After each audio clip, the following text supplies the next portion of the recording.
माता भूमि पुत्रो हम पृथिव्याः, अर्थात धरती हमारी माता है और हम उनके पुत्र। माता और पुत्र के इस रिश्ते का पवित्र सेतु यानी प्राकृतिक कृषि। प्राकृतिक कृषि प्रक्रिया में धरती का अमृत, जीवामृत। आइए हम जानते हैं कि जीवामृत का निर्माण कैसे होता है। प्रयोगों से पता चला है कि 10 किलोग्राम गोबर के साथ गौमूत्र, गुड़ एवं 2 दले चीजों का आटा या बेसन आदि मिलाकर यदि उसका प्रयोग किया जाए तो चमत्कारिक परिणाम मिलते हैं, जिसका नाम रखा गया जीवामृत। जीवामृत निर्माण के लिए जरूरी सामग्री देखते हैं। 10 किलोग्राम देसी गाय का गोबर, 8 से 10 लीटर देसी गाय का मूत्र, 1.5 से 2 किलोग्राम गुड़, 1.5 से 2 किलोग्राम बेसन, 180 लीटर पानी, मुट्ठी भर पेड़ के नीचे की मिट्टी।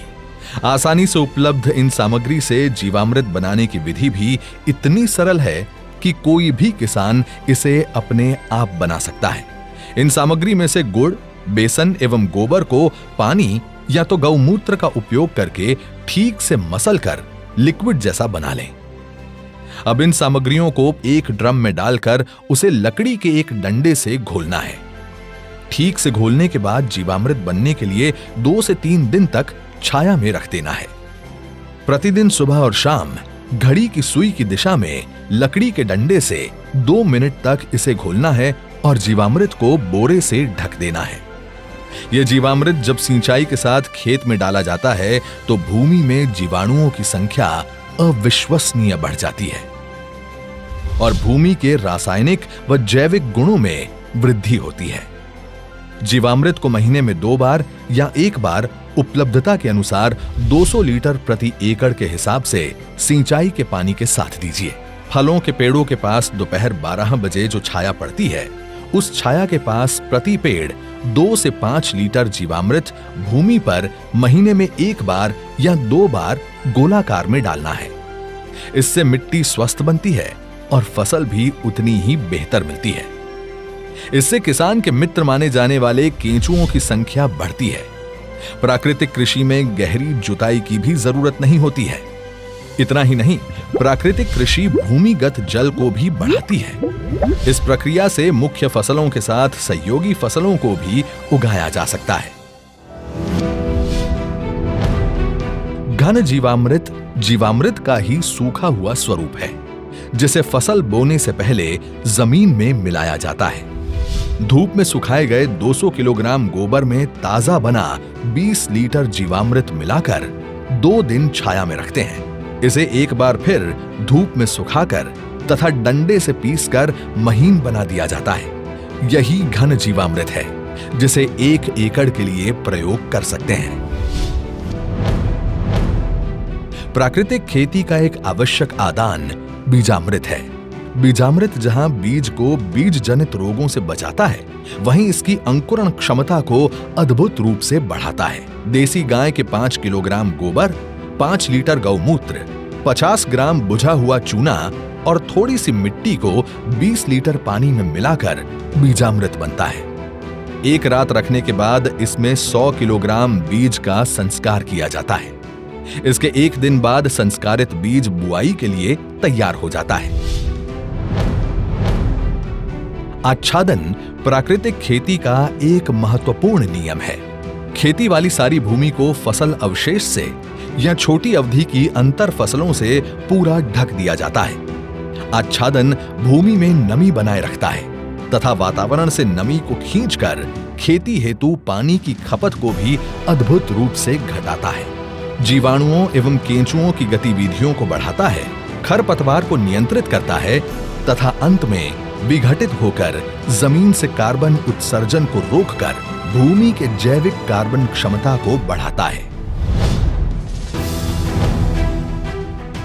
इस कृषि विधि में वापसा निर्माण भी एक महत्वपूर्ण प्रक्रिया है, जिसमें भूमि में हवा और नमी का बराबर संतुलन बनाया रखा जाता है। प्राकृतिक कृषि विधि केवल भूमि की उत्पादन क्षमता को ही नहीं बढ़ाती है, बल्कि ये कीट एवं बीमारियों के रोकथाम के लिए भी एक प्रभावी विकल्प देती है। फसलों पर कीट पतंगों की रोकथाम के लिए स्थानीय वनस्पति पर आधारित सस्ता तथा किसान के खेत में ही बनने वाला आदान है अग्नि अस्त्र। 5 किलोग्राम नीम या अन्य स्थानीय पौधा जिसे गाय नहीं खाती के पत्ते, 20 लीटर देसी गाय का मूत्र, 500 ग्राम तंबाकू पाउडर, 500 ग्राम हरी मिर्च तथा 50 ग्राम लहसुन के पेस्ट को मिलाकर धीमी आंच में उबालकर 48 घंटे के लिए रखा जाता है। सुबह शाम 2-2 मिनट के लिए घोलें। इस घोल को 6 लीटर प्रति 200 लीटर पानी में मिलाकर 1 एकड़ में छिड़काव करते हैं। नीमास्त्र, ब्रह्मास्त्र, दशपर्णी अर्क इत्यादि भी कीट पतंगों की रोकथाम के लिए उपयोग में लाए जाते हैं। इसी तरह खट्टी लस्सी, कंडी, सौठास्त्र इत्यादि प्रभावी रूप से विभिन्न बीमारियों के निवारण के लिए प्रयोग में लाए जाते हैं। प्राकृतिक कृषि से देश में नई ऊर्जा का संचार हो रहा है। हमारे पद्म पुरस्कार विजेता सुभाष जी करके हैं महाराष्ट्र के, उन्होंने जीरो बजट खेती का एक विचार विकसित किया है। ये वो प्राकृतिक खेती वाला विषय है। इससे हमारी धरती मां भी बचती है, हमारा पानी भी बचता है और फसल भी अच्छी और पहले से ज्यादा होती है। मेरा आप सभी किसान साथियों को, देश भर के किसान साथियों को आग्रह है, आप हमारी बात को समझेंगे, मुझे पक्का विश्वास है आप उसको अपने खेत में लागू करेंगे। आजादी के अमृत महोत्सव के इस शुभ अवसर पर वर्तमान खेती की दशा एवं दिशा हेतु माननीय प्रधानमंत्री जी का ये अति महत्वपूर्ण आह्वान है। देश के लाखों किसानों ने इस विधि को स्थापित कर दिया है। गुजरात प्रदेश का डांग जिला तो पूरा ही प्राकृतिक खेती जिला घोषित कर दिया गया है। देश के कई गांव आज इस ओर परिवर्तित हो रहे हैं, क्योंकि इससे किसानों के जीवन में उन्नति आ रही है। मेरा नाम सत्या है। मेरे 150 पौधा हैं जिसमें मैं प्राकृतिक खेती की अब स्प्रे कर रही हूँ। अगर जहरीली स्प्रे हम दुकानों से खरीद के करते थे तो उससे हमारे खर्चा ज़्यादा आता था, पैसा भी ज़्यादा लगता था, और इसमें हमारे को खर्चा भी कम है और फल भी अच्छा बन रहा है, जिसके लिए हमें यूरिया डालने की कोई ज़रूरत नहीं है अभी इसमें। पहले सर अगर 5000 का खर्चा हमारा आता था स्प्रे का, तो अभी हमारा 500 का भी शायद खर्चा नहीं आया है। इसलिए मैंने अपने बगीचे से शुरू करा है, पर इस साल मैं सबको बता रही हूँ कि आगे के लिए आप ही जो मैंने किया है अपने बगीचे में, आप ये स्प्रे करके देखो। दिल खुश हो जाता है सर, जब अपनी फसल इस तरह से अच्छे से आए तो दिल भी खुश हो जाता है सर। जब से प्राकृतिक खेती करनी शुरू करी है तब से सबसे पहले तो हमारी जो भूमि उसमें एकदम मुलायम हो गई भूमि। कुलथ है, माश है, दालों में राजमा है, और सर्दियों में मैंने मसूर और जौ बिजाई करी थी, गेहूँ और चना भी बिजाई करा था सर्दी में। मिलेट्स हमारे पास कोदा और कावनी है। हाँ जी, एक अपने पास कुट्टू के आटे वाला है, स्थानीय भाषा में ओगड़ा बोलते हैं। एंटीऑक्सीडेंट सबसे ज़्यादा इसमें है। ये धान हमारे पास 2 वैरायटी का है, ये लाल वाला चावल है और ये आगे वाला जो है सफ़ेद चावल है। इसकी खासियत ये है कि ये बिना सिंचाई की होता है। ये सर जी, मेरा नाम फूल कुमार, गांव बहनी मातो, तहसील महम, जिला रोहतक। मैं प्राकृतिक खेती करता हूं। अभी हमने जब से ये प्राकृतिक खेती करी है तो इसमें हम आपको दिखाएंगे। इस खेत में हमने पंचक्षेत्रीय बाग लगाया है। इसमें सेब, किन्नू, आड़ू, आलू बुखारा, अंजीर, और ये बेड पे पूरे में हल्दी है और हल्दी के नीचे चना है।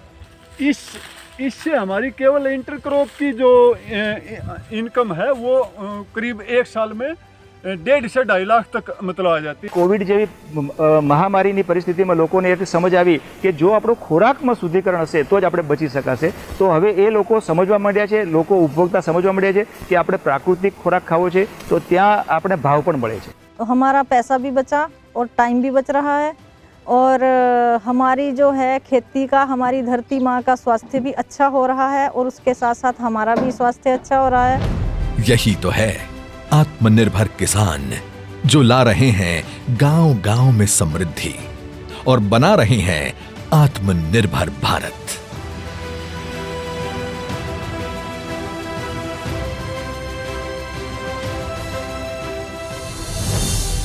प्राकृतिक कृषि आत्मनिर्भर भारत के आत्मनिर्भर किसान की खुशी।